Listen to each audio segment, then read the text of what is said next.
Excellencies, Excellencies, ladies and gentlemen, hello. Ladies and gentlemen, and dear Christine. While the president is coming. Là. Là. Eric, please.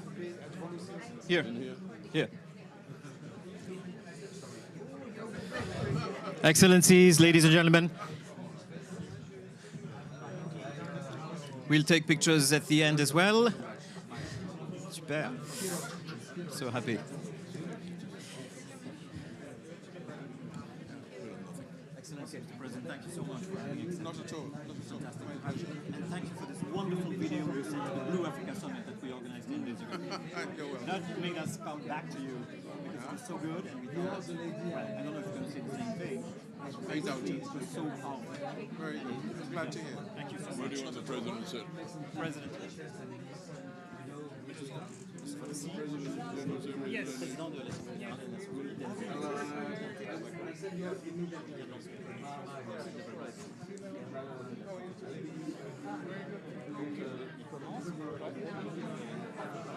je crois que c'est bien dans le sens là.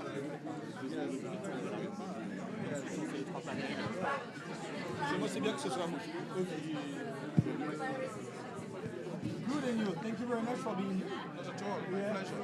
Un placer. Hablo un poquito.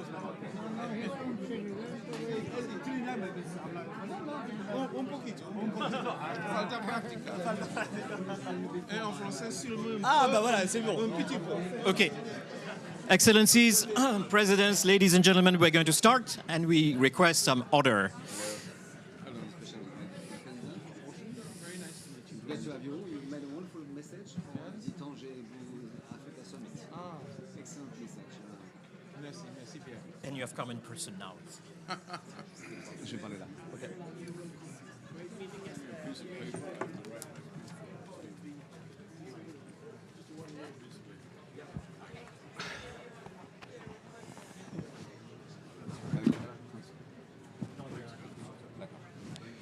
So, is that okay? Do we have to, can you hear me? Yes, you can hear me. It's great to have you. I'd like to thank so much the bunch of people who invented this Ocean Pavilion, which is the place in the COP where people meet. It's quite far, you know, at the end of the corridor, but we are all here, and all together we are going to make extremely wonderful and incredible things in the next years. In Athens with the Ocean Conference, in Nice with the UNOC, the third UN Ocean Conference, and this, you are the people with, in a moment, coming with the His Highness Prince Albert and Catherine Colonna. We are the people who can change the world of the ocean. And ocean is not a side event of the COP. They serve really its own event, which is UNOC, probably something like the IPCC devoted to the ocean. So it's why we are going to try to discuss together here.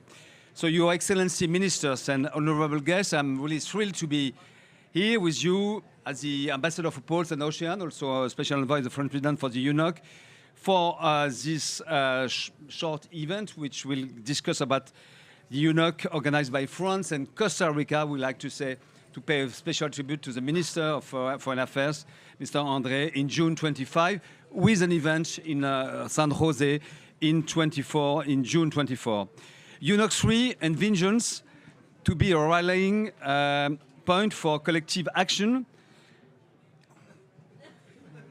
Please. You deserve, you have good friends. So. UNOC should be a rallying point for collective action, serving as a platform where partnerships are solidified or forged, policies are enacted, and the dialogue initiated today evolves into tangible outcomes, not blue, blue, blue. There is always a great danger with us, with the blue, blue, blue. The three prologue events will take place in the days leading up to the UNOC 3, the One Ocean Science Congress. Two of them, the two leaders are there, François Olivier and Jean-Pierre Gattuso. the Ocean Rise and Resilience Summit, and the Blue Economy and Finance Forum. Today's event will cover these three axes that serve as priorities for our approach towards UNOC 3, being cross-cutting teams and levers of action to tackle the most pressing challenges facing our oceans.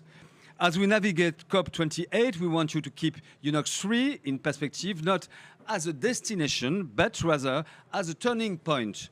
Our commitment extends beyond the conference itself. UNOC is a call for action and long-lasting collaboration. We are today in the presence of the highest level representative who are seizing this issue and will, during this event, discuss how to gain momentum in UNOC 3 in June 25 and mobilize governments and actors around the globe to take action to save our oceans.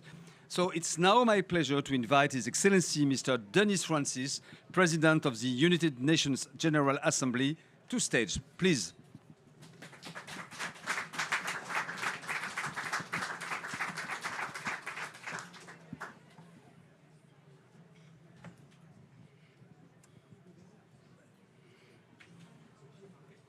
Distinguished ministers, excellencies, dear friends, ladies and gentlemen.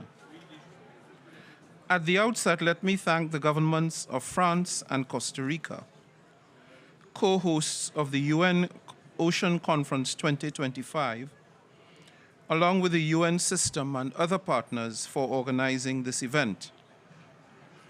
The growing recognition of the ocean as a source of solutions, spanning all our environmental endeavors, is a welcome development.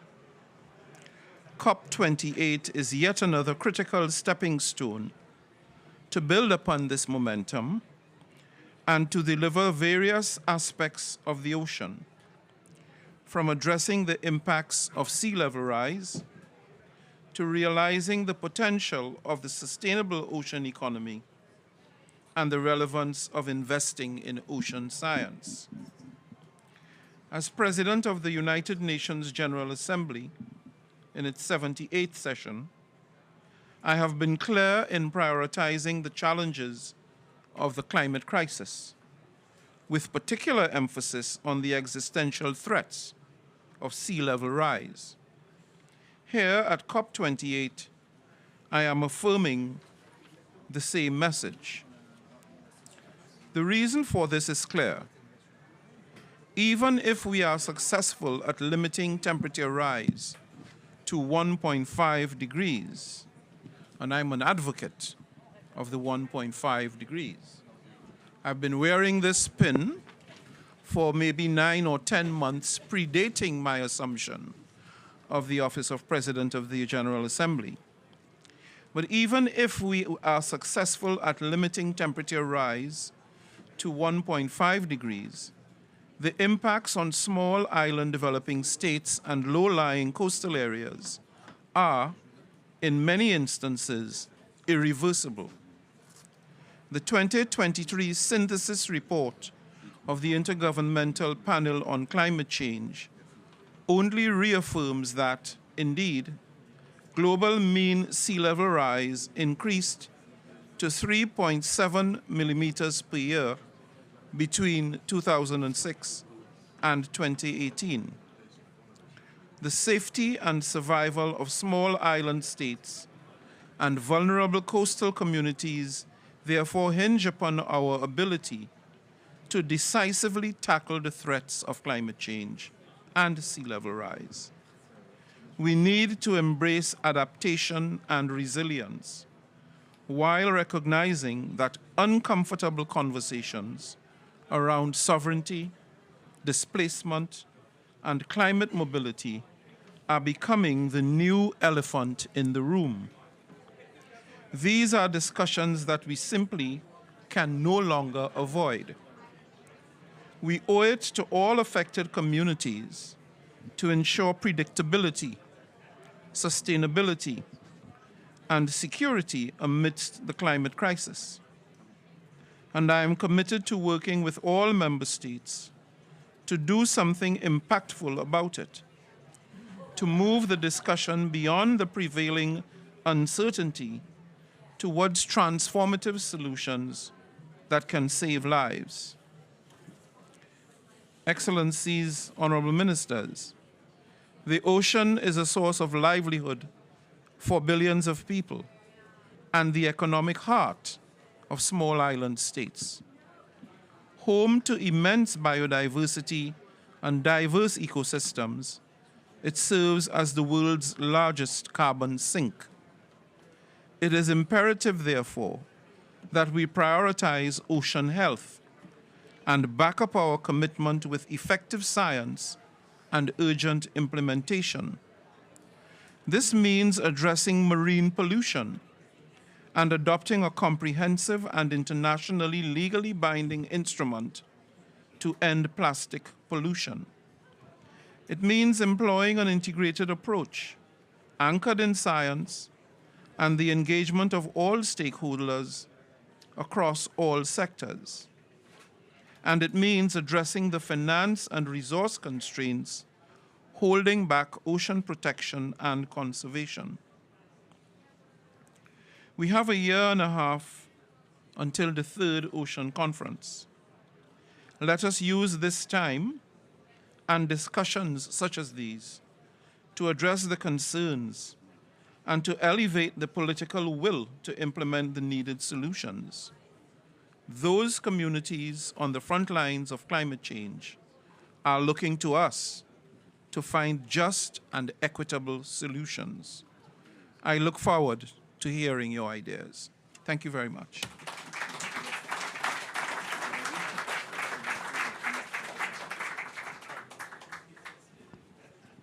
Thanks so much, President. I'd like to invite the Minister of Foreign Affairs of Costa Rica, Mr. Envoy, on stage.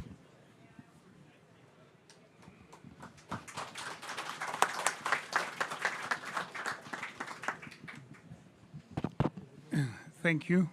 His Serene Highness Albert II, Prince of Monaco, Excellencies, Ministers, dear distinguished guests, friends.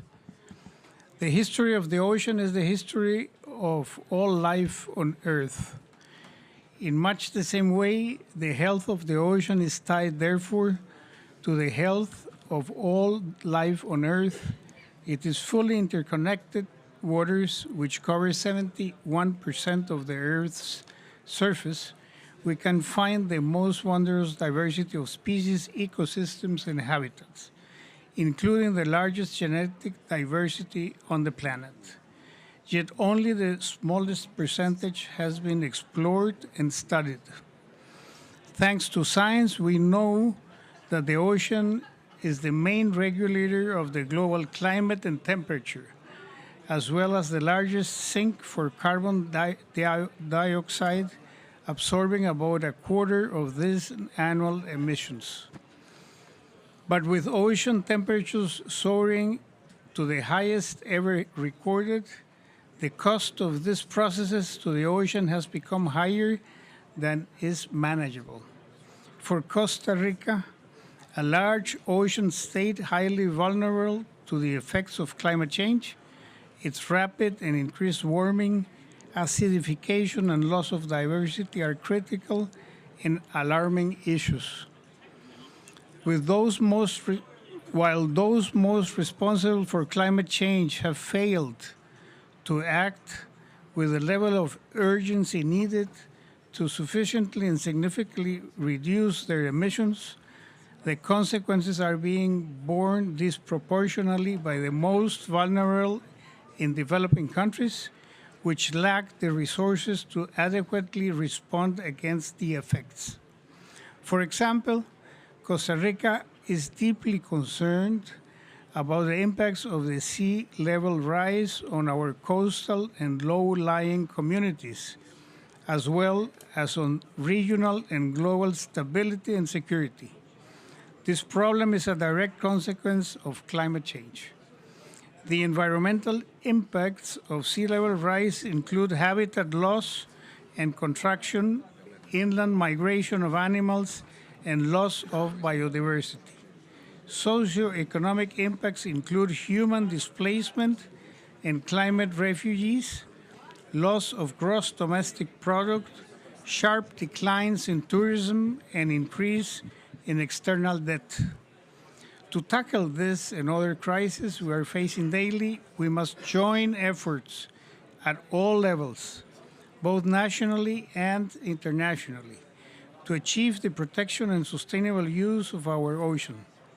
Costa Rica has been doing its job, for example, by having an active voice in the negotiation of the recently approved Agreement for the Conservation and Sustainable Use of Marine Biodiversity in Areas Beyond National Jurisdiction, or BBNJ.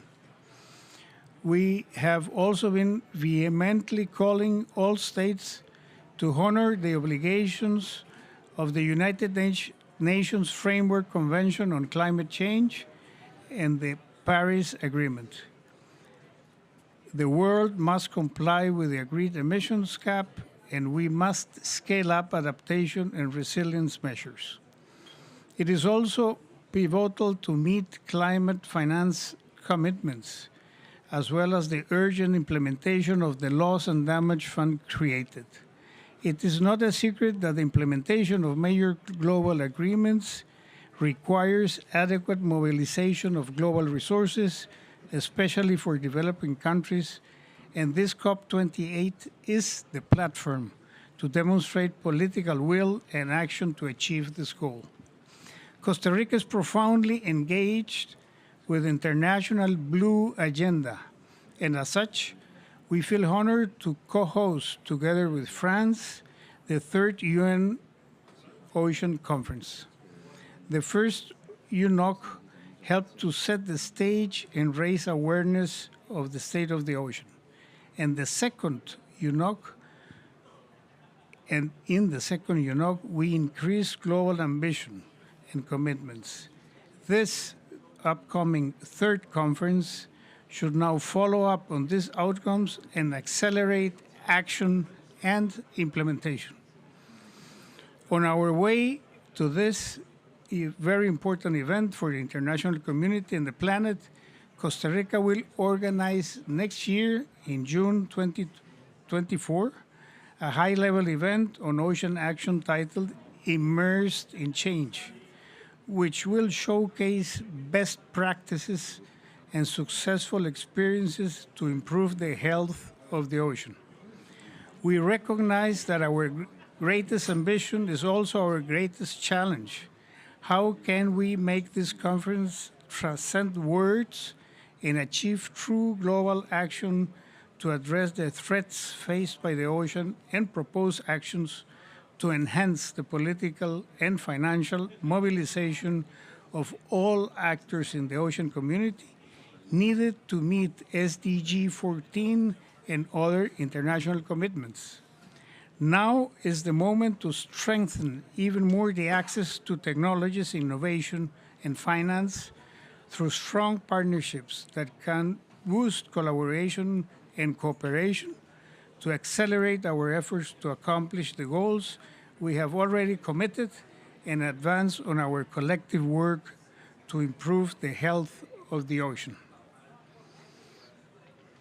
Indeed, this COP28 is a critical step on the road towards the third UN Ocean Conference to safeguard the health of the ocean and the communities who depend on it. Central to this challenge is the need to deepen and improve our knowledge of the ocean climate nexus, to build sustainable and resilient communities, to close the finance gap and develop a sustainable blue economy. In June of next year, we hope to see you in San Jose and broad participation of actors committed to immersing themselves in the change we need to protect and preserve the ocean.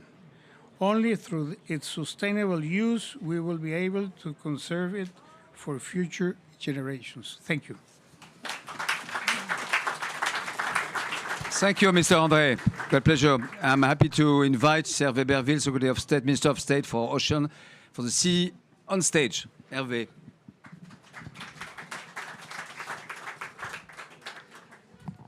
Monseigneur, Mr. Minister, querido amigo, dear ambassador, mesdames et messieurs, dear ambassador, president, of course.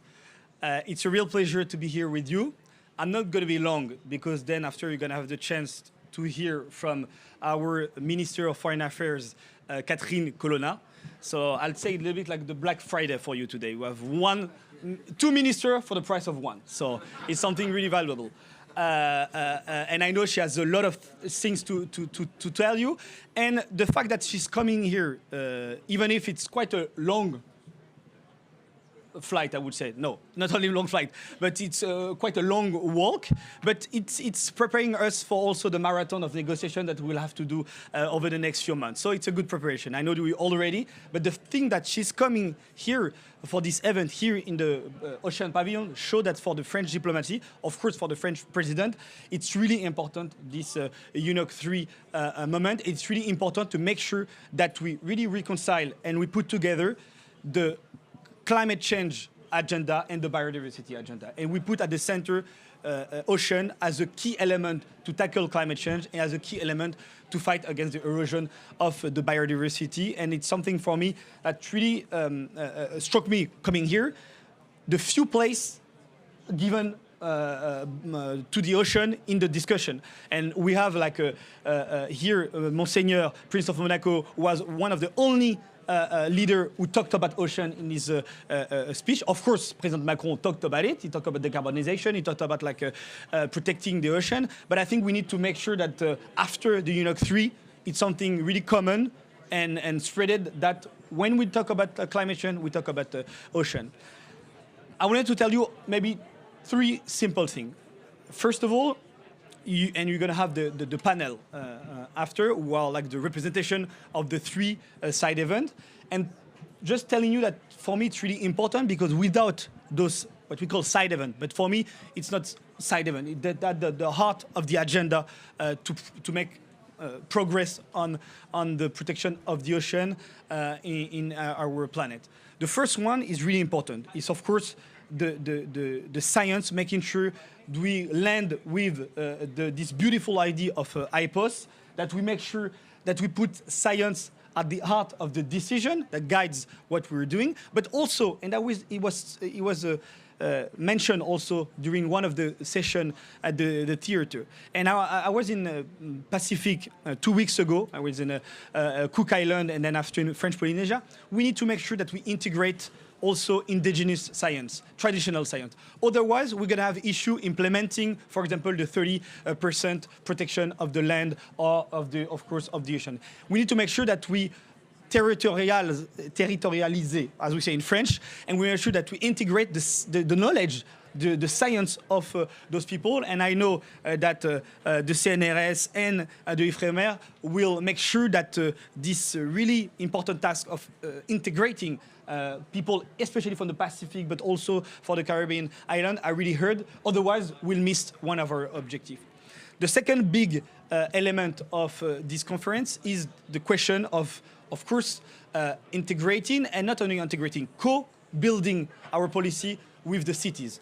And the initiative, and we're really happy that the mayor of Nice, Christian Estrosi, will lead this initiative. We're really happy that the platform, the ocean platform here with Laureline and Romain will also help us with the Sea Rise initiative. It's a key element. It's a key element to make sure that our priorities, our financing are going in the territories, are adapted also to the context of the different countries and the context of the different cities, but also to make sure that we do not miss the way that we should hear and that we should implement what cities are already doing. And there is a lot of good initiative that sometimes we just need to make sure that we disseminate the information. So this Sea Rise level initiative is really key element. But I warn you I want to pay you attention now. I want to call your attention on one thing. We need to make sure also there is not only coastal cities in this coalition. We need to make sure that also Strasbourg, that also, of course, we have Paris because it's the capital. But even cities that are not coastal are included in this initiative because if I take only one issue, the question of pollution most of the time come 90% of the time, come from the land. So if we do not take into account the fact that those people, those mayors, they need to better understand that their activities has an impact on the ocean and on the coastal city, same way we're going to miss a point. So making sure that we integrate all the city while reeling, and the city concentrating also the main threats to the ocean. And I mean chemical pollution, so chemical cities, plastic production areas, making sure that we really have like a good overview of the different linkages between the land and the sea. Of course, the third big element is the element of the blue economy. And we have here Pascal Lamy, who will lead this initiative also. And talking about the blue economy, of course, we're talking about like a startup, we're talking about like solution, we're talking about like how we can also use the ocean to solve issues. But we're talking also about how we can make sure that the ocean still give its use of feeding people. And there is billions of people relying to the ocean to feed themselves. So we need to make sure that when you talk about fisheries, when you talk about like seaweed, and I know Peter Thompson is a key defender of the seaweed, and I'm pretty sure you're going to talk about it after. We need to make sure that this idea of food production is really at the heart of the blue economy. The second one is the question of medicine, pharmaceutical use also. All the element of scientific progress that we can do with the ocean.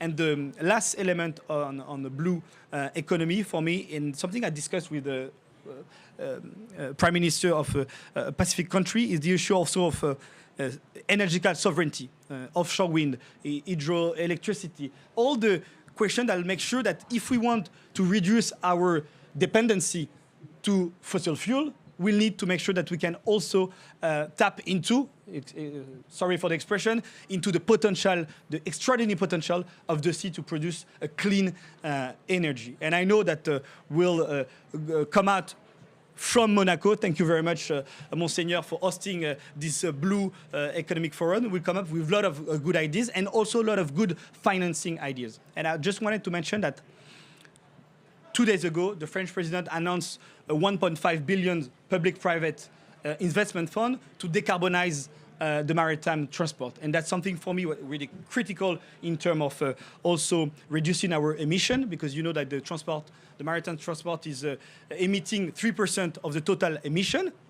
But we need to acknowledge that thanks to the maritime transport, we've been able to double, triple, multiple by 10 trade without having the same proportionality in terms of emission. And that if you take like 1 kilo of something, if it's transported by maritime route, it's still better than through airplane or through routes. But we need to make sure that generally we're reducing. And we had an event yesterday with all the 5 big companies, shipping companies, CMA CGM, Maersk, Hapag-Lloyd, MSC, and they all committed to accelerate the reduction of emission. They all committed to accelerate the financing on the transition, and that's something really critical to our capacity of course, tackle climate change. So we're going to continue in the idea also of a just transition.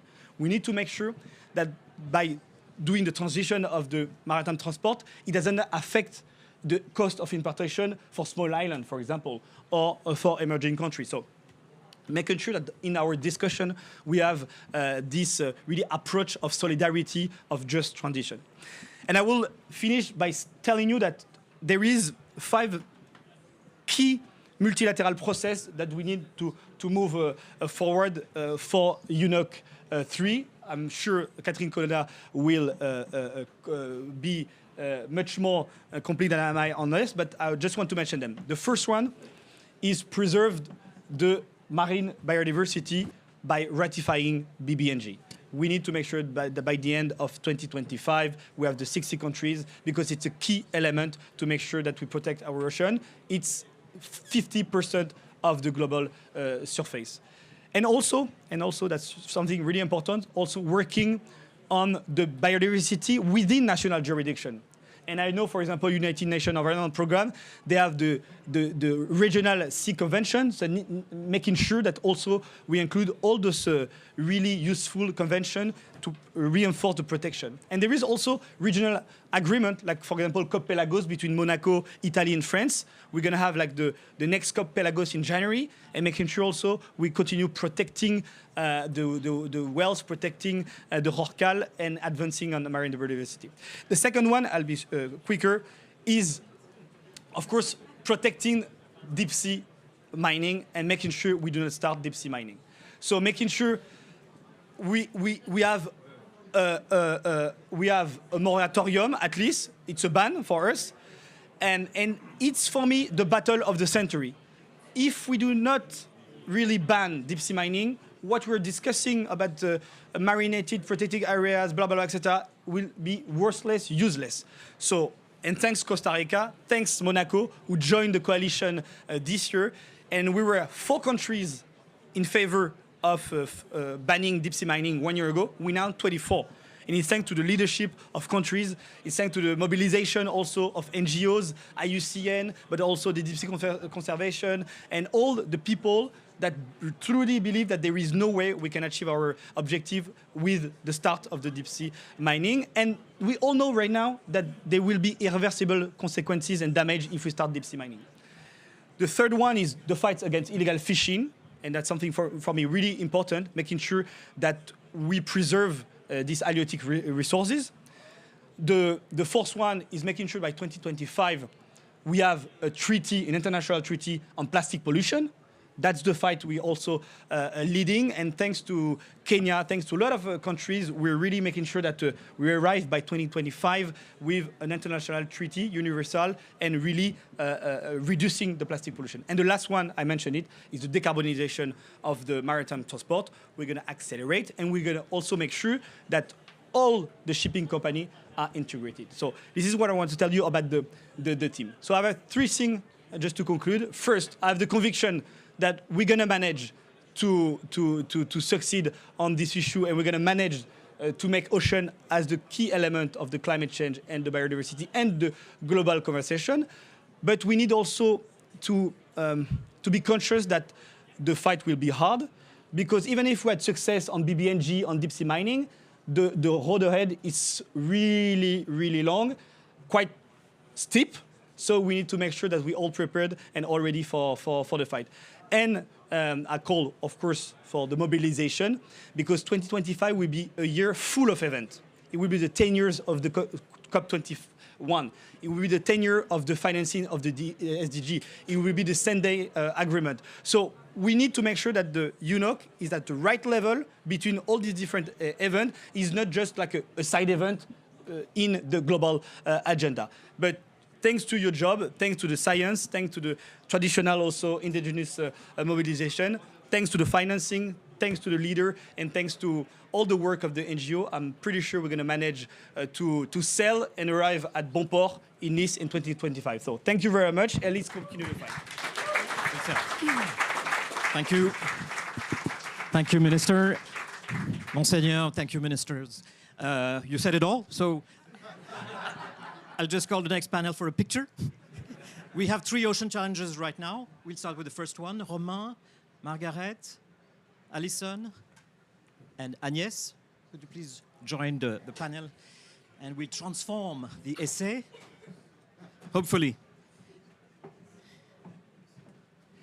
I have to apologize for the UN Secretary General Deputy, Mr. Lee, who had to leave because he's with the SG, and he just now left. But he said that he handed over his remarks to Peter Thompson, the Ambassador and Special Envoy for the Ocean, who will wrap up at the end. Romain, on commence tout de suite avec toi. 2 minutes, hein? 2 minutes. 3, now it's 2. Thank you, Hervé.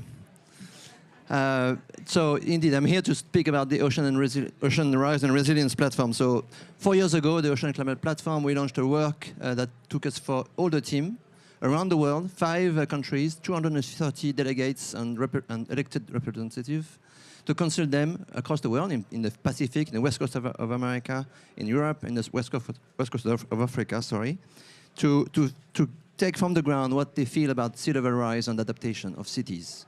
And this work took us to release 2 weeks ago at the One Polar Planet Summit in Paris, a recommendation like this, with 4 priorities. This is for you. With 4 priorities, and I will go through them. First is combining solutions. It means that we have to adapt the adaptation to local context, of course. All the states, all the members who've been consulted have stated this. The integrating of social issues, of course, because if we enforce inequalities, this will lead to maladaptation and to climate gentrification. The number 3 is support science, of course, and new ways to generate knowledge. More data, local know-how to adapt to local context, always. That's been pushed up by all the members consulted. The last point was to redirect the financial investment towards long-term solutions. This will take us a long term. It will be a long journey to adapt to sea level rise, as you know. And this coalition will be at the heart of the loss and damage discussions in the future, at the heart of the global goal for adaptation.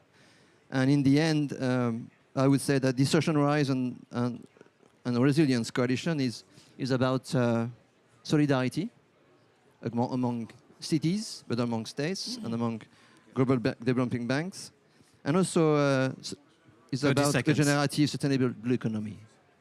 That's my last word. Thank you. Thank you Two very minutes. much. Bravo, bravo, 10 bravo. seconds. Thank you for the social challenge. Margaret Lennon, the director of Scripps Institution for Oceanography. Thank you for having us, because you're a partner of and organizer of the Ocean Pavilion, and thank you for being with us. Thank you. And thank all of you on behalf of all the partners in the Ocean Pavilion. This says ocean rising, and you've been talking about sea level rise, but also the consciousness of the role of the ocean and the issues of the ocean has also been rising. And it's a real testament that all of the people that are in this front row are here for this reason. And as we've thought about this, the scientific community, we sit back and we think, well, why wasn't the ocean part of the climate discussions much earlier? But I think it's important to recognize during the first COP, we didn't realize that the ocean was acidifying. During the first COP, we didn't realize that there was deoxygenation going on. We knew that there was sea level rise, but we had not quantified it in the way that we have now as a result of satellites. And so as our knowledge of the ocean has increased, not only its relationship to climate change, but the way that it's changing, ocean heat waves, et cetera, it's become important for us to not only describe these issues and problems, but also commit to you that we will find solutions for them. And so I think that 2 things that I wanted to highlight in respect to UNOC 3. First, you've seen the Dubai Declaration coming from the partners and many others. And in it, we highlight this issue that we have now knowledge of, that the ocean is directly and intimately interrelated with climate change, and that the ocean itself is changing, and it's changing much more rapidly than we thought it was 20 years ago. And that this is all a result of our being able to do observations of the ocean's health. And that those observations are critical to the global stocktake. They're critical to the solutions that we want to commit ourselves to, and they're critical to the ability to look at the sustainability of the ocean. So one of the major pieces, and one of the interesting things is that the declaration only came out a week ago, and we've already been hearing from our science colleagues that they have been hearing from their science ministers about the declaration. So it clearly has had an impact already. The second thing that I would like to highlight is the UN Ocean Decade. I've had the privilege of serving as the co-chair of the Decade Advisory Board. And in 3 short years, we have amassed an incredible array of ocean scientists, social scientists, and others who are committed to the science for sustainability that will provide the solutions that you're looking for. And that group, in only 3 years, has amassed 46 decade-long programs of study, more than 200 projects. And now, only in the 3rd year, is undertaking an assessment, a self-assessment, to look at what the Ocean Decade needs to do in addition to what's already out there to be successful by the end of the decade. Thank you. So, Thank you, so Doctor. this, Thank you. this group is committed to you to find the solutions for climate, for the economy, for food, and for quality of life. Thank you very much. We'll be able to develop that in the next session, which is on ocean science, with IOC participating. And we have Alison from IOC with us before we conclude this panel. Great, thank you. Can you hear me? Yes, thank you, Ashok, and thank you, Margaret, as well. I think you've laid the groundwork for a couple of things that I wanted to talk about very briefly, which was the role, effectively, of the UN Decade of Ocean Science for Sustainable Development, particularly in relation to these questions around adaptation and resilience, and perhaps drawing on a few examples of where there is work already being done or that could happen in the future.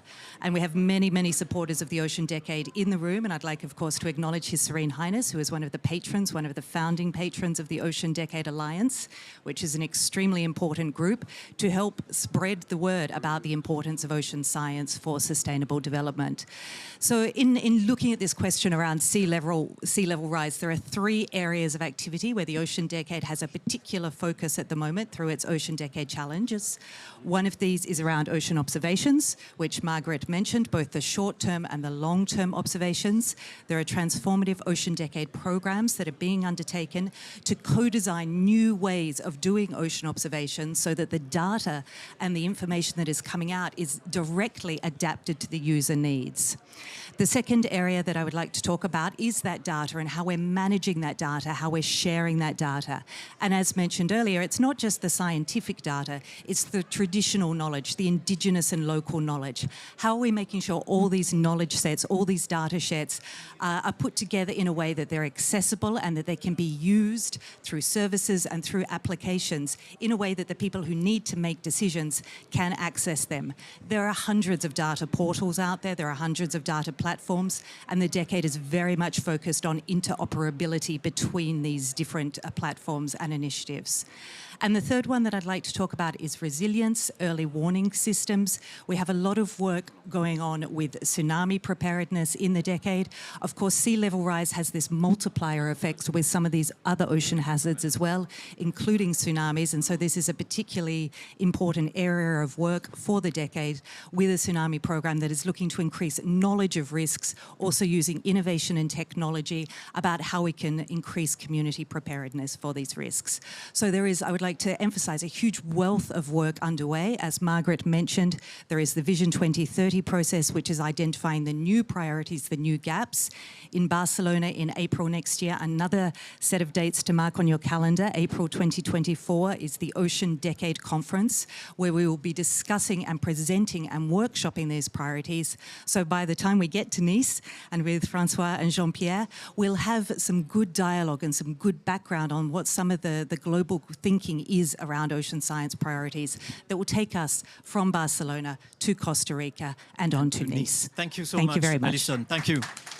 And Nice is here with the Deputy President of Métropole de Nice, Agnès Rampal, who's speaking on behalf of the Mayor Christian Estrosi. Thank you. Monseigneur, Prince Albert de Monaco, Monsieur le Ministre, Mr. Minister from Costa Rica, Monsieur l'Ambassadeur, Olivier d'Avor, Excellencies, honorable delegate in your quality and title, dear all. On behalf of Christian Estrosi, Mayor of Nice, President of the Metropolis Nice-Côte d'Azur, and President of the region Provence-Alpes-Côte d'Azur, I would like to thank you for this invitation. Mr. Estrosi apologized for not being there, and he asked me to represent him today. Our territory, like others on the Mediterranean Sea, has been hit by violent and extreme weather events. The storm Alex 3 years ago, the storm Aline 1 month ago. Torrential rain, flooding after very hot and dry summer with no precipitation. This is a summary of the consequences of the climate change. That's why we need to act now to adapt our territories. In the world today, 900 million people are living next to the sea at less than 10 meters above the sea level. And according to the fourth IPCC report, the sea level could rise by 1 meter by the end of the century. The island states, such as the ones in the South Pacific, will be very affected. This is the reason why President Macron asked Christian Estrosi to commit alongside with him to structure a coalition of cities and regions across the sea, hosting over 1 billion people all over the world. This coalition should act around 3 main axes: scientific cooperation, decentralized cooperation between coastal territories, and mobilization of funds between northern and southern communities. The mayors and leaders of coastal cities and regions are the first to face the consequences of climate change, but they are also the first able to act. At a time when the multilateralism is in crisis, we believe it's still possible to invent a multilateralism of territories where leaders of coastal cities and regions could communicate and share on their own scale. Nice, within this framework, has a major role to play in mobilization of Mediterranean cities on a global scale. This coalition will be united in Nice alongside the One Ocean Conference in June 1995. Until then, there are open questions to work on in order to contribute to this coalition. We need to think about a tool that gathers data, making it freely accessible for the whole city within the coalition. We need to think about a mechanism to pool public and private resources to assist cities and regions in financing their adaptation effort. In this regard, the announcement of the creation of a loss and damage fund at the opening of this COP is a wonderful news.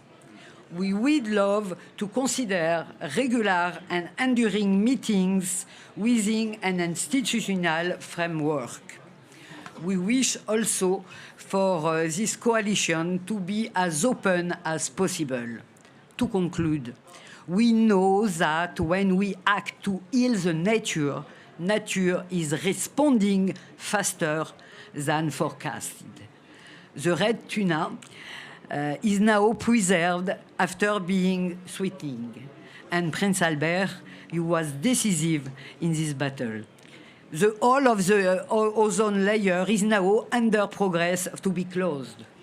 We need you to take part of our working groups and to support us with your expertise, your energy, your passion, your ambition for the construction of this coalition. We need you for the future of our coastal territory. Thank you. Thank you, Sylvie.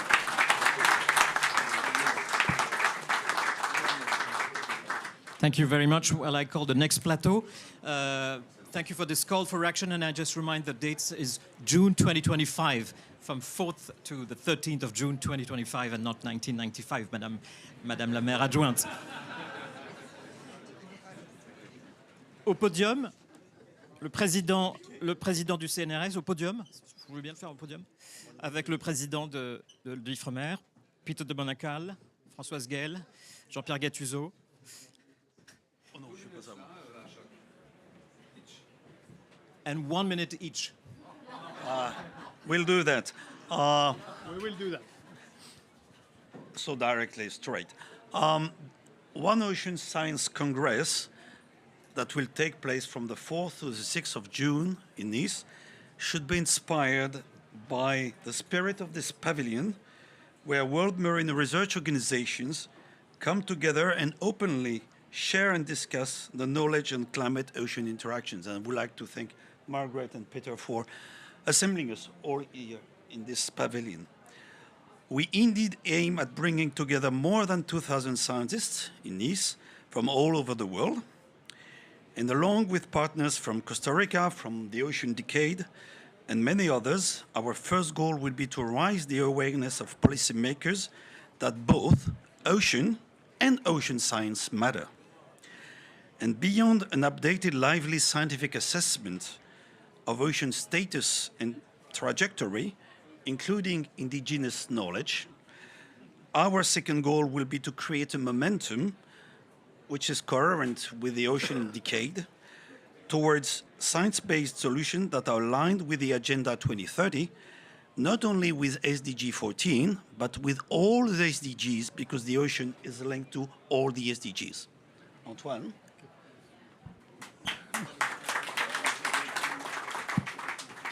So, as a scientist, I would like to insist on the fact that we need a healthy ocean, not only, sorry Olivier, to save the gentle turtles, but we need a healthy ocean for the prosperity and well-being of humanity. That's very important. And to do our job as scientists, to produce knowledge, we need international collaborations. And I'm very happy to have this collaboration that France and Costa Rica will have this collaboration. With Monaco, we are long-term collaborations, but it's good. We need also interdisciplinarity. All science should be mobilized. We need data, so observation is key, but we need also interaction with all the stakeholders, and that's why such an event is so important. Thank you very much. Merci, bravo. Restez là. Vous avez été formidable all the time. Yes, absolutely. Professor Jean-Pierre Gattuso, if you want to stay here, or you can be at the podium as you Never wish. mind. While I'm That's showing okay. your. So I was given the slides. task to set the scene, the state of science, ocean science, in 4 minutes, with Ashok breathing in my neck.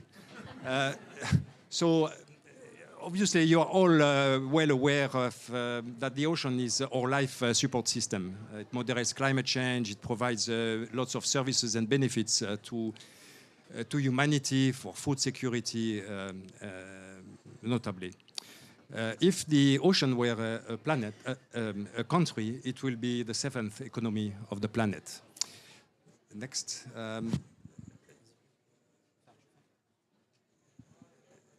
There are many consequences of climate change and other stressors, such as pollution, eutrophication, etc. And you have a long list here, I will not go through it, of bad news for the ocean. The loss of habitats, the loss of species. 20 species have been extinct already. The fisheries over-exploited. But there is a shock. Can you give me the thing? Yes. Yes. But the ocean is also not only an actor and a victim of climate change, but it's also a source of solution. And mitigation of climate change is a primary way to avoid catastrophic changes, the protection of marine species and habitats, to adopt cautionary harvesting procedures, restoration, and also reducing pollutions. These are well established and going forward. So making the case for the ocean, very often we use indicators, and here there are two indicators, temperature and pH, the acidity of the water. These are considered thresholds, plus 1.5 and minus 0.2 units of pH. With a high emission scenario, more than 60% of the ocean will cross those thresholds in 2100. With a low emission scenario, less than 1%. It really shows how climate action has the potential to improve considerably the situation.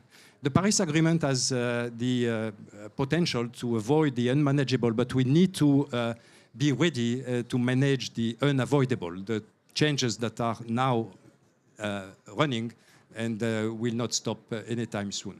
So there is a need for ambitious adaptation and mitigation, and the ocean provides solutions for both.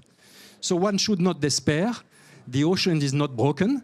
There are ways to ameliorate the situation, and we shouldn't despair, and we need to act. And there are, of course, big knowledge gaps in terms of observations, for example, on also knowledge gaps on potential solutions that can be used to mitigate climate change, and also there are probably many unknowns. But the present knowledge is really enough to act swiftly. We don't need to increase the knowledge to act. We can do that now. And we even, with a group of colleagues, argue that it is possible to rebuild marine life by 2050. It is a doable grand challenge for humanity, an ethical obligation, and a very smart objective for the economy. So all those themes and many more will be discussed at the One Ocean Science Congress that I will co-chair with François Olivier.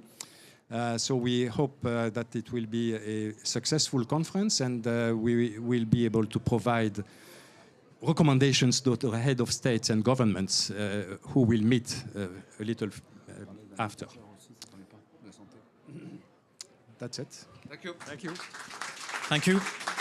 Since you saved at least 30 seconds, perhaps you could speak about with François and Antoine Petit, the president of CNRS, of the discussion.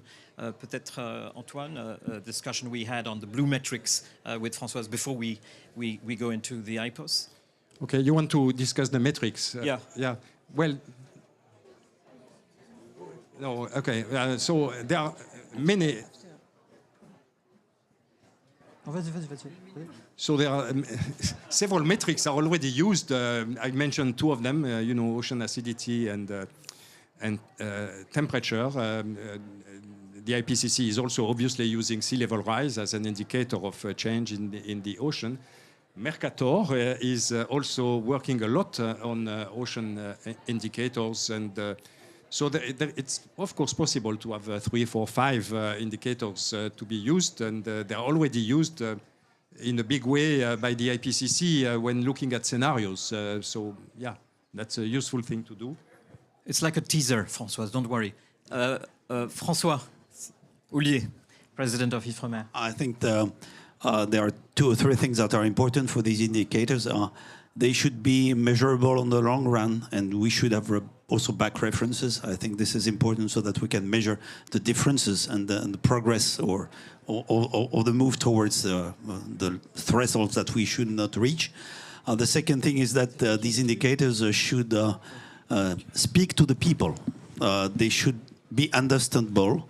And maybe the third thing I would like to say is that, of course, we are here in the climate COP28, but they should also speak about the fact that the ocean is a lively ecosystem. So life should be included in one way or the other in these indicators.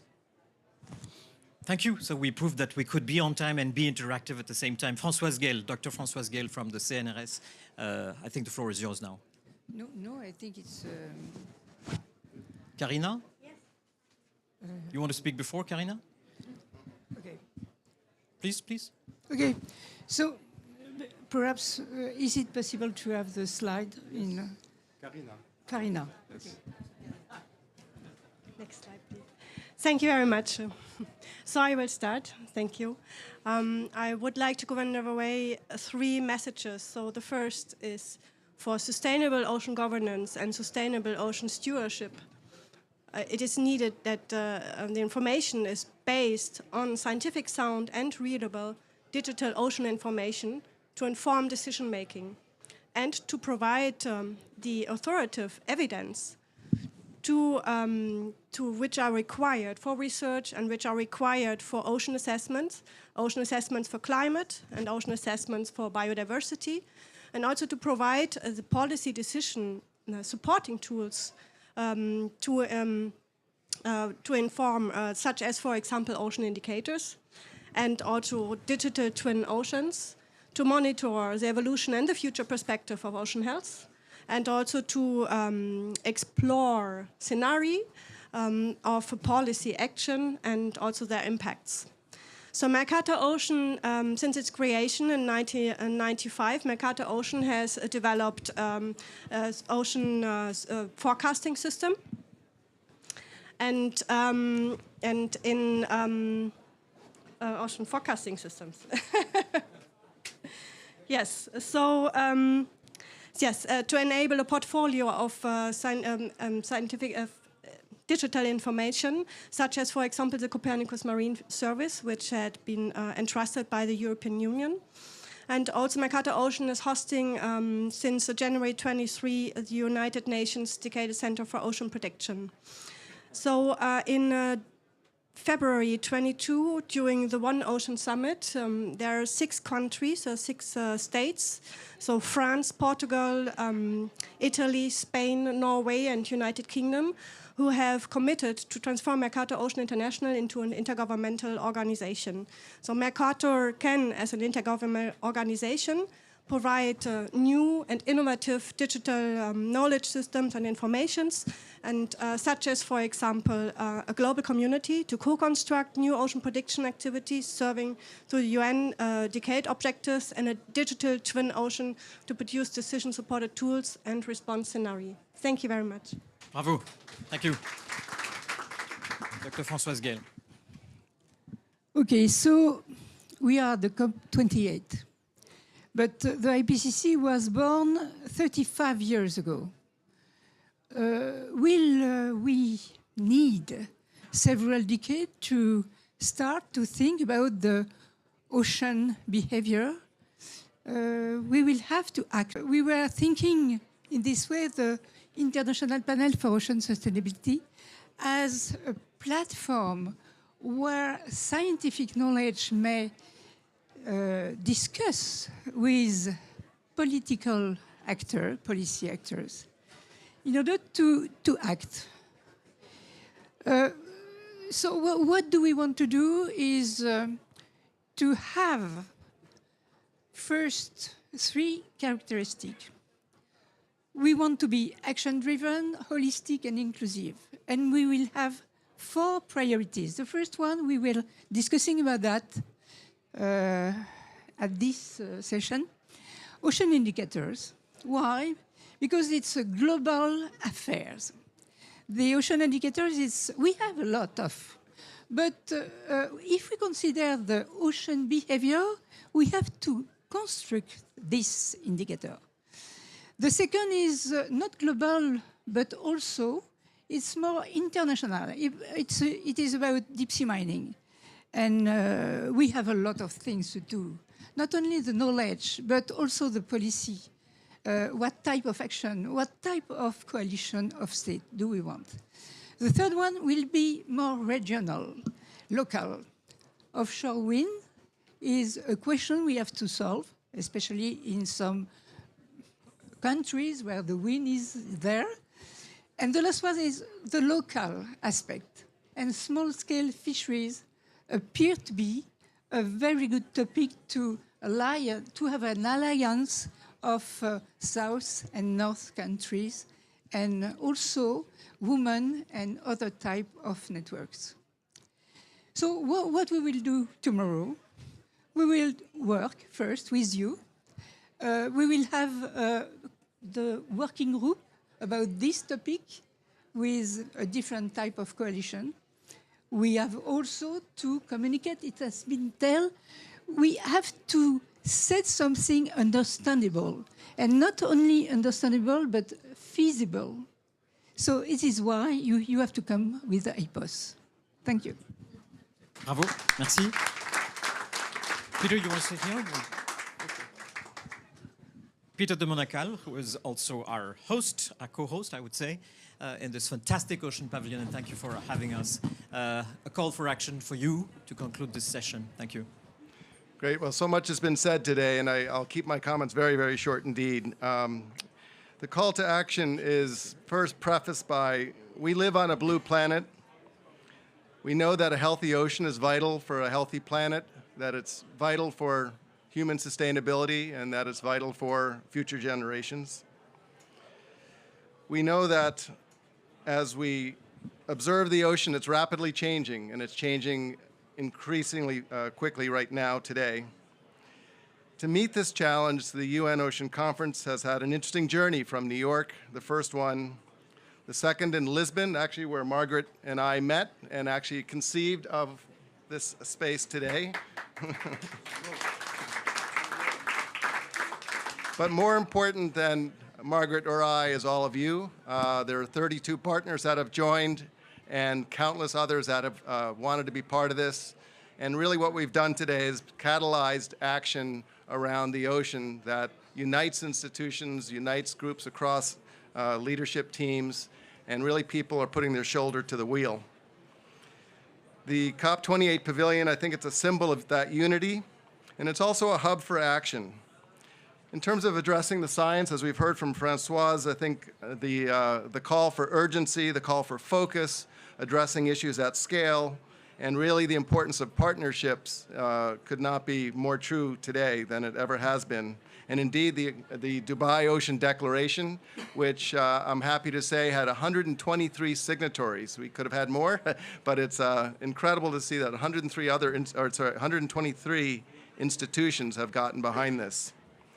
And I'm just going to close with a quote, actually that I heard today. I didn't know who to ascribe it to, but it's Jacques Cousteau, and that is, people only protect what they love, and they only love what they understand. And I think so much of what we're seeing today is this call to action is for us to really accelerate that journey. Thank you. Fantastic. Thank you very much. We can clap them longer. Thank you very much for keeping the time. The next plateau, please enter. While I'm changing the slides, Pascal Lamy, the chairman of the Blue Economy and Finance Forum, which will take place in Monaco. Oops. Valérie Hickey, Global Director Environment, Natural Resources and Blue Economy from the World Bank. Eric, who's with us. Jersky, thank you very much for being with us. Claire Martin, Vice President Sustainability, CMA-CGM, and thank you for your partnership in this Ocean Pavilion. It's been the second year. And Her Excellency Ilana Sey, the co-chair of the Blue Economy and Finance Forum. Please join us.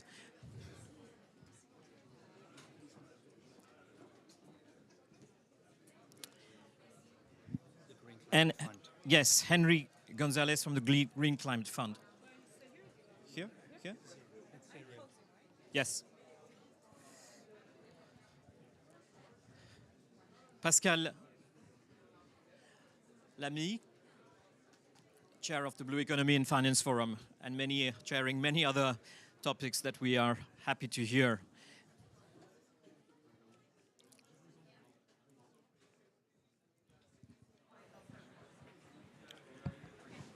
Okay, so we are here to try and make sure that COP28 is used as a stepping stone to this UNOC 25 conference, which is, as you know, co-organized by France and Costa Rica.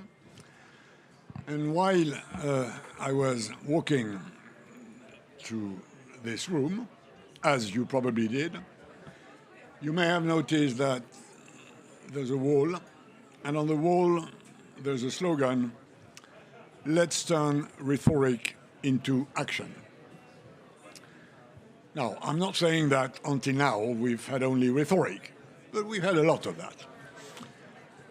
And so these let's turn rhetoric into action words are the marching orders of the team. I have the privilege to co-chair with Ilana from Palau, and the purpose of which is to build a serious blue finance leg by 2025, and we will have a specific conference hosted by Monaco, Monseigneur, and thanks for doing this, just before the Nice summit.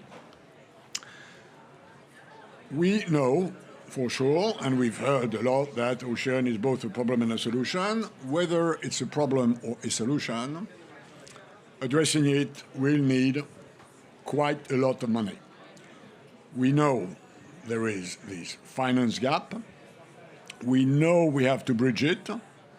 We probably won't bridge it by 2025, but we can start building the necessary bridge between the needs and what is available. We intend to do that in working in two main directions. A first one, which is about making sure that existing initiatives are landed, not discussed, not projected, not brainstormed, but landed in June 2025 in Monaco. There's not a lot of time to do that, but we have started exploring the map, the basket of initiatives that can help bridging this blue finance gap. And we will be doing that so that, again, we can arrive in Monaco and Nice with a list of things done. Not things to be done, things done. And then we're also working on another track, which is a more forward-looking, a more creative, a more innovative part, because we all know for sure that given the size of the gap, we won't be able to fill it without private money. Not only private money, but mostly private money. And on this, we need innovations. We need to rethink part of the way we finance nature. And this is a sort, again, a more creative, more innovative. So innovative blue finance will be the second leg. On this one, I'm not sure what we will bring on the table. We have to work a lot. And my final word is simply to ask you all here, you're all ocean committed, you're all ocean friends, you're all ocean experts. Please help us mobilizing enough of your constituencies so that together we can start bridging seriously this gap by 2025. That's my request, that's my wish. So please help us doing this. Thanks. Thank you, Mr. Chairman. You want to sit here? Yeah, stay with us in the plateau. Prosperity, protection, prosperity, that's resilience. I took this from your signature of your emails. Valérie Hiquet, Global Director of Environment at the World Bank. The floor is yours. And the microphone as well. Thank you so much, Ashok, and it's an absolute delight for the World Bank to be part of this. I want to follow up on one thing that Pascal said in particular, because so much of the COP is about where do we get new money, is about the financing gap. And that's important. But the truth is there's an awful lot of money out there. And this is part of what we want to discuss at UNOC in a year and a half. How do we make the money that's already being spent in the ocean on blue economy be spent better? Because the truth is, it's being spent terribly right now. The whole is a lot less than the sum of the individual projects and parts that are part of it. Because the first thing we have to stop doing, we have to stop funding and financing blue projects, and we have to start financing a blue economy. It's a whole mental shift, and we have to start making it. At the World Bank, there's three things we really want to focus on with the public sector in this, because it's about public and private sector. But in the public sector, we think there are three things to help us get to that prosperity and get a prosperous blue economy that works for people, but also works for climate and for nature. The first thing is we need to actually trust government. Less than 40% of all overseas development assistance is spent through government. And yet then we turn around and we blame government for not delivering. That makes no sense. And part of the reason, part of the excuse is that governments are not strong enough. Well, then let's fix that. Let's help them build institutional strength. Let's move away from building individual excellence and having lots of workshops and ateliers where we bring people and we train them and then we send them back into institutions that are dysfunctional. We need to build institutional strength if we want them to be partners who can spend money better. The second thing we need to focus is on making sure they can get access to money. And particularly when it comes to the ocean, there is a lot of highly concessional grant financing sitting in vertical funds, the Green Climate Fund, the Global Environment Facility, and they are next to impossible to access money from. Why? Because the paperwork is a mess. I mean, I'm lucky enough to sit in an institution where I have air conditioning in the summer and heating in the winter. I've got a PhD, we've got lots of people, and half the time I don't understand how to write a successful proposal to these places. How are you going to do it if you're Palau? How are you going to do it if you're other low-income countries that want to access money? So we need to figure out how to streamline the paperwork. And finally, substance-wise, when it comes to the public sector, both to spend money better and to close the financing gap, something we do not talk about enough. In the ocean space, we have to repurpose subsidies. Just in fisheries alone, $22 billion of perverse subsidies spent every year.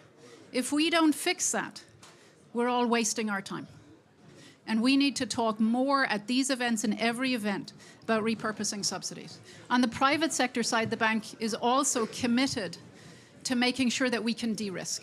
Because let's face it, except for that tiny niche of private philanthropic capital, which is very important, but which is very tiny, private sector's in the business of making money. And in the ocean, they make an awful lot of money, but by doing things we don't want them doing. If we want better business models to do better things in the ocean and create that blue economy, we have to de-risk to make sure they can make money by doing the right things, not make money by raping and pillaging the ocean, which is largely how they make money today.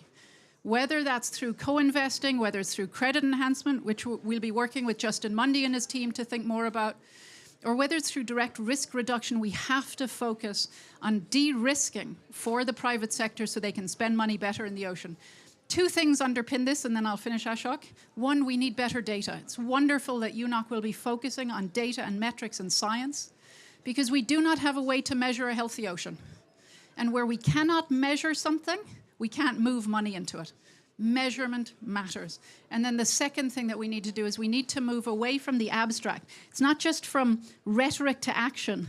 We need to move, Pascal, from the abstract to the in-country and in-ocean. Let's pick the geographies and the places in the sea where we can all sit together and decide what needs to be done with government, indigenous peoples, local communities at the chair, decide what needs to be done, and then do it together. Thank you. Fantastic. Thank you so much, Valérie.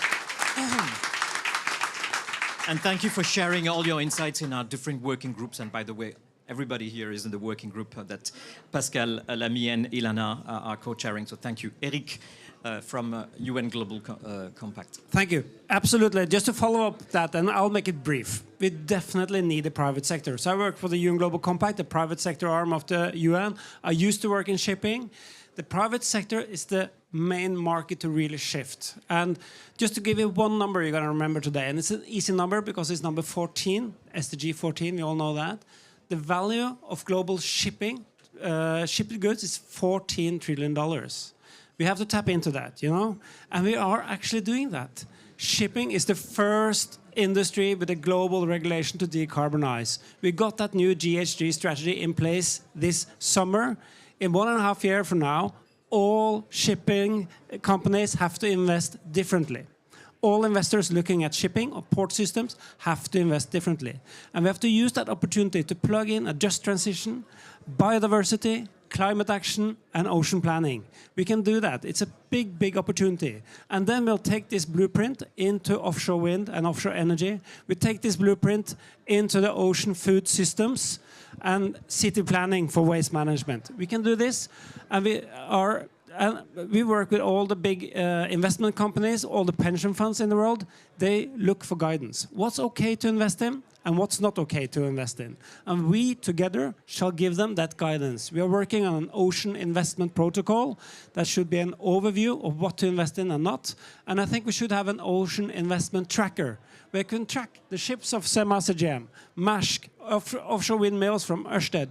What are they doing on climate, on biodiversity, on just transition and good planning? And this tracker can then give a green flag or a red flag to investments. And I think that's a good thing for us to pursue. We're going to have a meeting with the pension funds early next year, really to start this journey, because there is not only 14 trillion in shipped goods every year, we also have the whole energy market and the food system. So it's a big world out there. We need to regulate them. We need to set the principles and standards right. And that's our combined job, and I think the world is ready for this. Thank you. Fantastic. You're doing this so right. Thank you. So I like the order of this conversation from World Bank to UN Global Compact and come to the private sector, CGM, who's partner also of the Ocean Pavilion. Thank you, Claire, since last year. First of all, thank you for inviting me and the private sector as a representative of the private sector. And I have a couple of answers for you, my dear Eric. Actually, we are mobilizing, I would say, 4 types of resources. First one, obviously, is finance. You mentioned this. And the group, CGM, has already invested $15 billion to decarbonize the fleet of vessels. I hope that those investments are for the good reasons and not for the bad one. It is a tremendous effort that the group has been doing, but it's not enough. Not only this one. We have also put in place an investment fund, a $1.5 billion euros investment fund, to really look for the next generation. Mobilize startups that are looking for, because, a vessel has a life cycle of 25 or 30 years. It means that the vessels that we are buying with this $15 billion, they will be in our fleet by 2050. So that's why we not only have to work now and to act now, we are pragmatic people. But we have also to look for 10, 20 years down the road, what we will be able to find as new technologies. So that's why we have this kind of double type of finance. Second resource that we mobilize is cooperation, collaboration. And you mentioned, Hervé Berville, the big announcement of yesterday of the shipping sector. Believe me, we are talking about cooperation between competitors.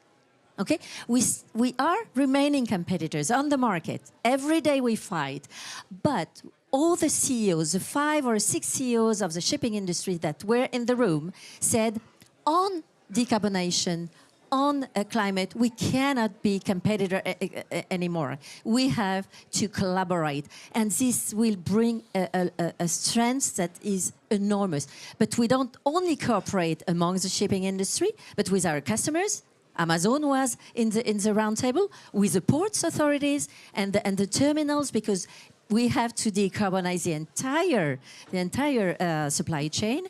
There were also the public sector and state representative, because it requires a lot of energy to put all those competitors all together and around the same table. And thanks to French government, the US, Mr. Kerry, John Kerry was introducing, and other governments, it was made possible. We worked on this for months before having this. So second, this cooperation. And we were able to announce new commitments and clear milestones down to net zero by 2050. The third type of resource that we mobilize is working with science. And thank you to Woodsol, to Ifremer. We need scientific research to to invest in the right project, on the right topics, to be relevant in what we do, and again, not doing the wrong thing with the money that we have. We need also, and we are able to provide the resources like our vessels to do science on our vessels and to demultiply the capacities of the scientific community, because we have a certain number of assets that are running around the globe on every type of ocean, so we can measure and do measure for you, thanks to, for instance, antennas that we are operating now on some of our vessels. And the fourth one, and the last one, is it's very important because it's mobilizing communities. So you say, why private sector mobilizing communities? Actually, we are operating in 160 countries around the globe, so almost everywhere. With our local employees, we dedicate a grant for each, in each country to act with the community with very clear guidelines. We said, you have to act on biodiversity preservation, because although it's a little far from our business, but oceans are the place, is the place where we operate our business. So there is a kind of, consistency, and you cannot imagine the local energy that is deployed with our employees and the local communities. I have plenty of examples, but I don't want to be too long. Thank you very much for your attention. Magnifique. Thank you very much, Claire. Henry Gonzalez, we want first to apologize because your name did not come to me. Duarte, who's the Director General of the Green Climate Fund. So it's very important that you are here and we acknowledge your presence, although we have no time left. But if you want to share a few words, that would be great. Thank you. Well, first of all, as a Costa Rican and French national, I feel very privileged to be here, as both countries are committed. The Green Climate Fund, and Valerie said it, needs to improve access. But I was very privileged to be at an event with Ambassador Seed in Geneva, where we're listening to the SIDS. We're listening to our partners, and we're launching an Accelerate GCF simplification initiative to make sure that our countries access capital of the GCF quicker, smarter, with the right product. So far, while we have been learning from some issues of how we were set up, we've already committed $1.3 billion in oceans. We are working in 70 projects. We're working in 35 projects in 70 countries. The GCF brings that catalytic capital that mainstream private sector needs to be coming and de-risking in order to crowd in. So we are committed. Oceans is at the core. We are the largest global climate fund. We just received today a $3 billion pledge of the US that is going to come for our next pledging. We've got $13 billion almost that we would like to focus and really work in making climate action, including oceans, the best way we could do it. We're trying to do it better, but I think it is all about partnerships. It's partnerships on knowledge, partnerships on implementation, and partnership of turning ideas into actions. Thank you very much. Very good. Thank you so much.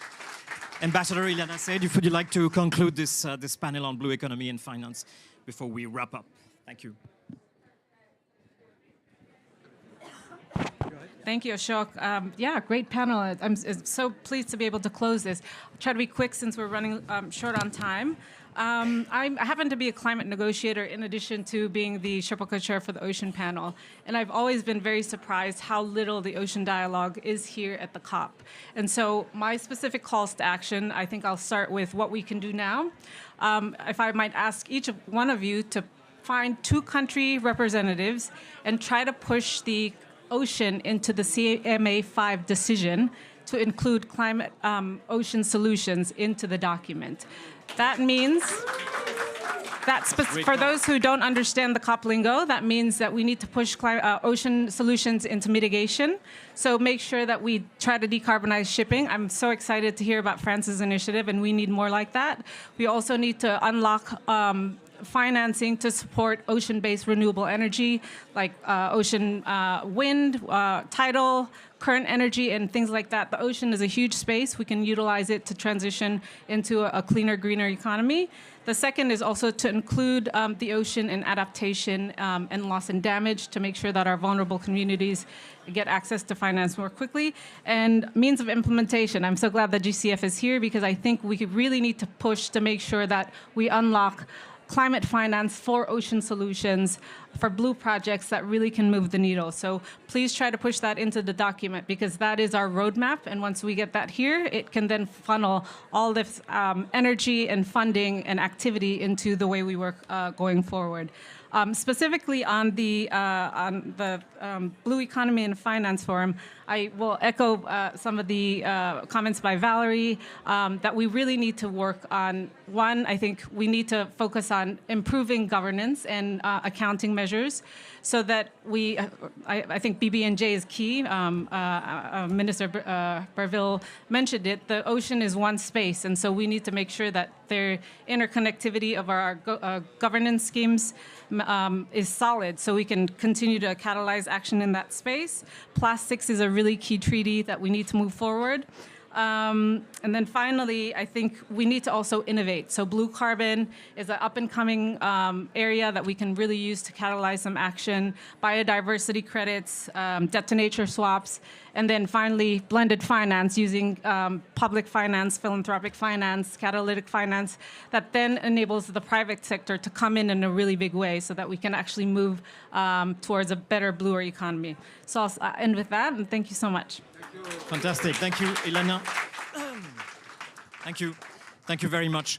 Monseigneur, if I may, and ask Peter to wrap up while you are preparing.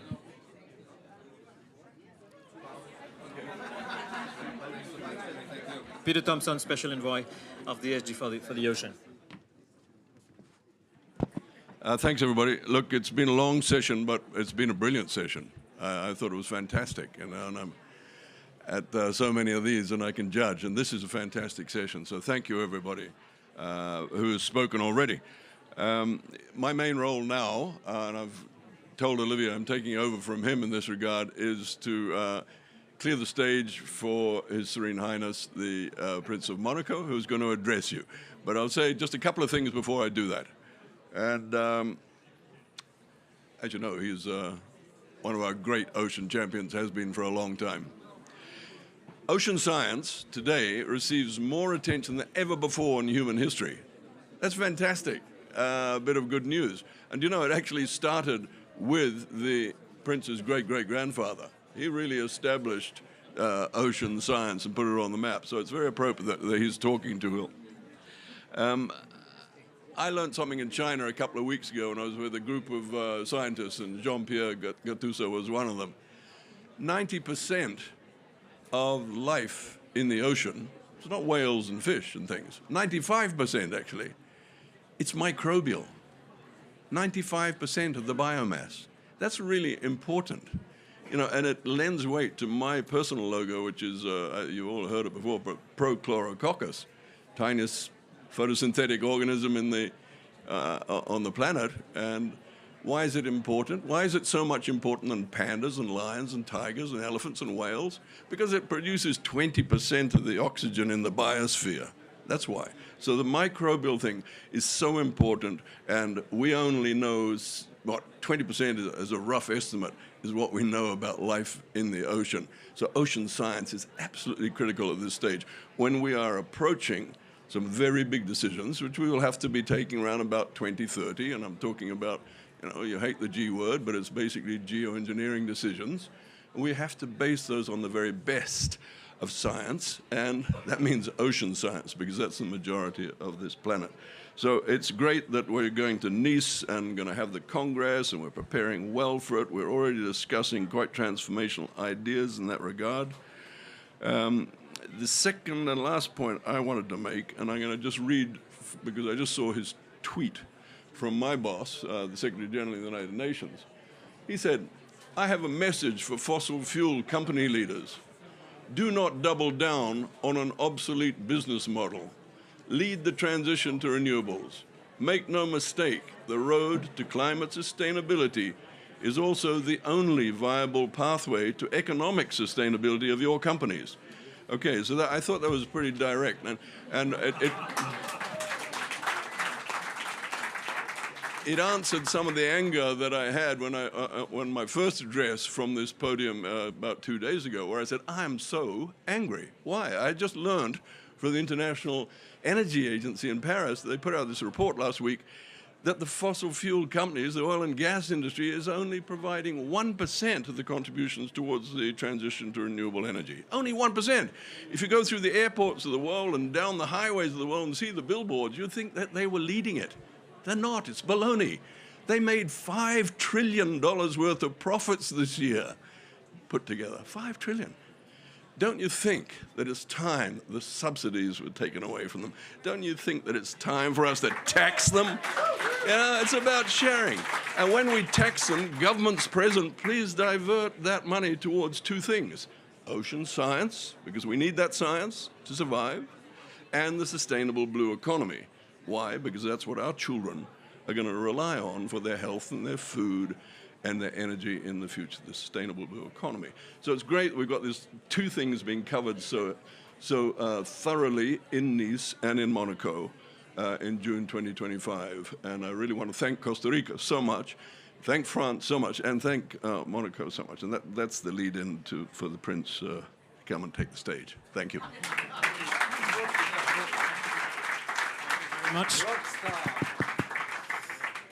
His Serenissime Highness, Prince Albert II of Monaco, thank you for being with us. Well, I'm the second part of the Peter Thompson, Prince Albert Grimaldi show. Your Excellencies, Minister Berville, Minister Andre, Costa Rica, ambassadors, Excellencies, ladies and gentlemen, dear friends, it's difficult to wrap up this very interesting session. And to be honest, I think we are all under the impression that the world is indeed discovering only now the importance of oceans, well, of our global ocean and the regulation and evolution of the climate system. And it's discovering the alarming situation facing our ocean due to human activities and their consequences, climate, of course, but also on biodiversity. That the world is discovering the need to protect the ocean more effectively in order to protect our planet. A lot of us in this room, and some for a very long time, even before I did, have been raising the alarm on this issue for years. For example, close to 10 years ago, in the run-up to COP21, the Ocean and Climate Platform was created with my foundation, with the support of the IOC and UNESCO, so that the ocean finally can be included in climate negotiations. At the same COP21, we launched the initiative Because of the Ocean with many other countries, and because the ocean was instrumental in the acceptance by the IPCC of the addition of a special report on the ocean and the cryosphere. This report, which was released in Monaco in 2019, fully emphasized the importance of the ocean in the climate system, as well as its situation and the critical risks of evolution. Thanks to our efforts, we have since made further progress in regard to the integration of ocean issues in climate negotiations. The UN now organizes specific conferences on ocean issues. That is why we are here today, and this will be the case in 2025 in Nice, just a few kilometers away in Monaco. I would like to applaud here the initiative of the mayor of Nice, my friend Christian Estrosi, wonderfully represented by Agnès Rampal. Thank you very much. Once again, I'd like to thank France and Costa Rica most sincerely, as well as all their partners, for prompting and organizing our meeting here today. It's becoming very difficult to compete with the party going on in the other room. No, I prefer this because I can move my things around. I need my hands. You see, I'm also a little bit Italian, so I need to. Because while all the initiatives that I've just mentioned have been worthwhile, appropriate, and necessary, it is clear that they have not been enough. The ocean is still too often conspicuously absent from international negotiations. Beyond the climate, even if the recent adoption of the BBNJ agreement has helped move some important issues forward. SDG 14 is always the least endowed with financial resources, and studies have shown us that the ocean situation continues to deteriorate, threatening to accelerate climate change, and this even though we have passed half of the deadline which separates us from the achievement set for 2030 of the SDGs adopted in 2015. That is why we need to ask ourselves what is the level of our ambitions and the means of achieving them, to acknowledge that we have not done enough, and we need to find ways of taking action more effectively, faster, and more persuasively. In this respect, I'd like to highlight some of the priorities that we have that have been brought to the table today in which should guide us. First of all, we need to reconcile climate issues and biodiversity issues. The living ocean alone will be able to mitigate global warming. We need to draw the right conclusions and address ocean issues in their global capacity, breaking away from the silo approach which has too frequently prevailed until now. I hope that the Nice conference will provide the opportunity to put this into practice. Secondly, we need to increase local ocean protection initiatives capable of ensuring the ocean's balance. We know, for instance, that marine protected areas, other than protecting biodiversity more effectively, directly contribute toward the mitigation of climate change and its effects. This is especially true in such sensitive and crucial areas as the polar regions. I am, of course, thinking of the 3 projects for marine protected areas in the Southern Ocean, currently under discussion at Camlar. And of course, the global situation is not conducive to such progress. However, the framework adopted last year in Montreal with a 30-30 target provides us with these tools. And I want to believe that in this period of major international turmoil, the ocean can be a place for some reconciliation, at least punctual, around projects of global importance. Finally, we need to mobilize all economic circles and increase financial resources used to promote the ocean. That is why I'm delighted that Monaco will be hosting, as a prelude to UNOC 2025, an event that will be devoted to the blue economy and finance. And of course, I'd like to thank Pascal Lamy and the wonderful panel that you saw, and for thinking of all the issues that will be discussed at that special session. We've already started doing our bit in Monaco because we've launched a fund, the ReOcean Fund, with my foundation and a financial institution, the goal of which is to mobilize hopefully over 100 million euros for the development of businesses with positive projects that will reduce ocean pollution, protect the different ecosystems, change our ways of producing food from the sea, and develop more sustainable maritime transportation. And likewise, we've created the Ocean Innovators Platform, which brings together innovative players in the maritime economy. Its aim is to prompt meetings between entrepreneurs and investors to offer sound scientific expertise to all and to foster feedback. All key elements for the success of these projects which we need in order to ensure genuine sustainable ocean development. To achieve all of this, we need to involve as many stakeholders as possible, national and local policymakers, representatives of multilateral institutions, scientists, non-governmental organizations, as well as economic and financial players. This will be one of the objectives of not only our special event in Monaco, but of course of the UNOC conference in 2025. If we want to be successful, we need to continue to move forward together with determination, but I know I'm talking to like-minded people and people that are very enthusiastic and very committed to this, but we need to get the word out way beyond this wonderful room, way beyond this pavilion, way beyond these walls, and talk to and convince more and more people to join us in these efforts. So I'm counting on all of you, and I know that we will have a very successful UNOC meeting in Nice and, of course, the meeting of Blue Economy in Monaco.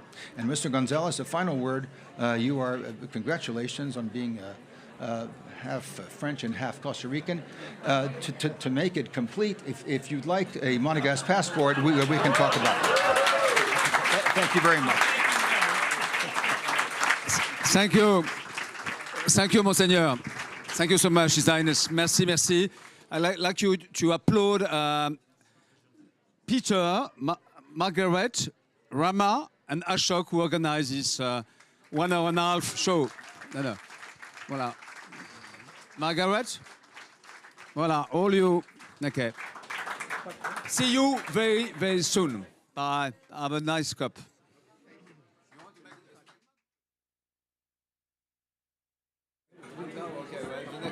Yep, to clear out the room. Yep, got it.